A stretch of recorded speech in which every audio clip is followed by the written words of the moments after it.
পদার্থ এবং শক্তি আমাদের দৈনন্দিন জীবনে ওতপ্রোতভাবে জড়িত। এই দুইটা জিনিস আমরা নিজেরাই পদার্থ এবং শক্তি আমরা ইউজ করি। তো এই দুইটা নিয়ে ধারণা পাওয়া আমাদের ইউনিভার্স সম্পর্কে ধারণা পাওয়ার জন্য খুবই গুরুত্বপূর্ণ। সেজন্য আমরা আজকে এগুলো নিয়ে আলোচনা করব। পদার্থের বৈজ্ঞানিক সংজ্ঞা হচ্ছে যার ভর আছে এবং যে জায়গা দখল করে অথবা যার আয়তন আছে। এছাড়া বল প্রয়োগে সে বাধা দেয় এরকম একটা ছিল, এটা অনেক বইতে আছে, এটাও একটা প্রপার্টি, বাট এই দুইটাই হচ্ছে মেইন। এখন আমরা ভর নিয়ে আলোচনা করি। ভর একটা খুবই গুরুত্বপূর্ণ জিনিস যেটা প্রত্যেক বস্তুরই আছে। সেটা হচ্ছে যে পদার্থের মধ্যে কী পরিমাণে স্টাফ আছে, অর্থাৎ কী পরিমাণ বস্তু আছে, কয়টা অনুপরমাণু আছে, এটার পরিমাণই হচ্ছে বস্তুর ভর। বিভিন্ন বস্তুর ভর ভিন্ন ভিন্ন, তবে একটা বস্তুর ভর সাধারণত চেঞ্জ করা যায় না। এবং বস্তুর যে ভর এবং যে ওজন, এই দুটার মধ্যে কিন্তু পার্থক্য আছে। আমরা দুটো একইভাবে ব্যবহার করি, কিন্তু দুইটার মধ্যে সাইন্টিফিকলি একই না। বস্তুর ভর হচ্ছে তার মধ্যে পদার্থের পরিমাণ, আর বস্তুর ওজন হচ্ছে ওই বস্তুকে পৃথিবী বা অন্য কোনো সেলেস্টিয়াল বডি যে পরিমাণ ফোর্স দিয়ে আকর্ষণ করে, অর্থাৎ তার যে আকর্ষণ বল থাকে, গ্র্যাভিটি থাকে, গ্র্যাভিটির কারণে যে ফোর্সটা সে ফিল করে, সেটাই হচ্ছে ওই বস্তুর ওজন। তাহলে ওজন হচ্ছে যে একটা বলের পরিমাণ, আর ওইদিকে মাস বা ভর হচ্ছে পদার্থের পরিমাণ। কাজ করার যে সামর্থ্য, সেটাই হচ্ছে শক্তি। শক্তি দিয়েই আমাদের যে পদার্থগুলো আছে সেগুলা বিভিন্ন অবস্থা চেঞ্জ হয়, কিংবা এক জায়গা থেকে অন্য জায়গায় চেঞ্জ হয়, এগুলো সব শক্তির অবদান। শক্তির বিভিন্ন রূপ আছে, শক্তির রূপ পাল্টাইতে পারে, অর্থাৎ ভিন্ন ভিন্ন রূপ ধারণ করতে পারে।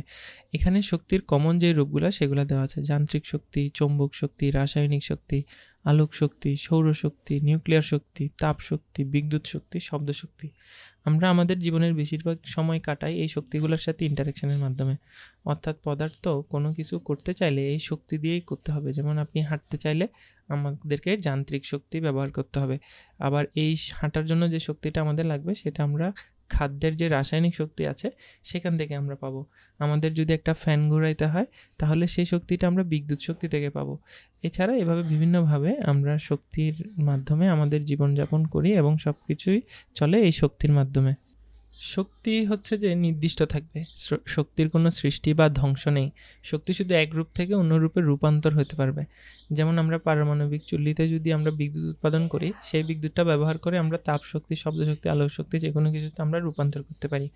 এভাবে হচ্ছে শক্তির নিত্যতা সূত্র অনুযায়ী পৃথিবীতে বা মহাবিশ্বে শক্তির পরিমাণ সেম থাকতেছে। এরপর পদার্থ এবং শক্তি, এই দুইটার মধ্যে হচ্ছে পার্থক্য আছে, সেটা আমরা বুঝতে পারলাম। পদার্থ হচ্ছে স্টাফ, যেসব জিনিস আমরা ধরতে পারি, যেগুলোর ভর আছে সেগুলা।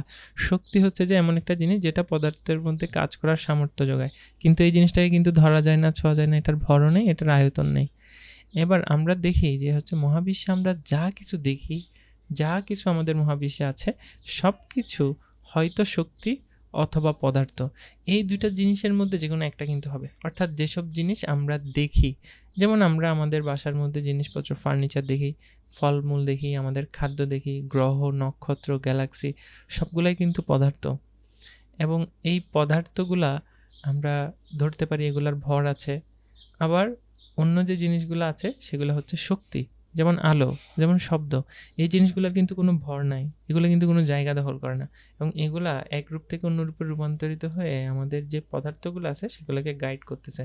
যেমন আমাদের শরীরে খাদ্য আছে, আমরা খাদ্য খাই, এই খাদ্যগুলো খেয়ে আমরা খাদ্যের যে রাসায়নিক শক্তি সেগুলো আমাদের শরীরে আমরা নেই, সেই রাসায়নিক শক্তি ব্যবহার করে আমরা চলাচল করি বা যান্ত্রিক শক্তিতে রূপান্তর করি, কিংবা আমরা শব্দ শক্তি রূপান্তরিত করি, অথবা অন্যান্যভাবে আমরা শক্তিগুলোকে ব্যবহার করি।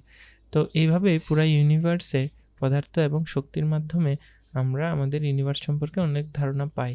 অর্থাৎ ভিজিবল ইউনিভার্সে, অর্থাৎ যেগুলো আমরা দেখতে পাই এগুলো ছাড়াও কিছু কিছু জিনিস আছে যেগুলো দেখা যায় না, ছোঁয়া যায় না, সেগুলোর মধ্যে ডার্ক এনার্জি, ডার্ক ম্যাটার, এগুলো আছে। এগুলো নিয়ে আমরা পরবর্তীতে আলোচনা করব, কিন্তু বেসিক লেভেলে এতটুকু ধারণা আমাদের রাখতে হবে। Thank you for watching.